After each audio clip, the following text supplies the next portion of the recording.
యేసుని నమ్ముకున్న పాపంబు తొలుగునురన్న పరిశుద్ధ జీవితమున్న పరమానందం దొరుకునురన్న పరిశుద్ధ జీవితమున్న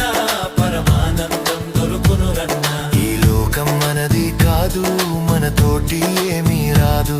ఈ లోకం మనది కాదు మనతోటి ఏమీ రాదు ఇది అంతా గాలి మూట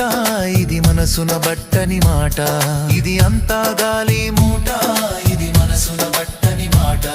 ఈ లోకం మనది కాదు మనతోటి ఏమీ రాదు ఈ లోకం మనది కాదు మనతోటి ఏమీ రాదు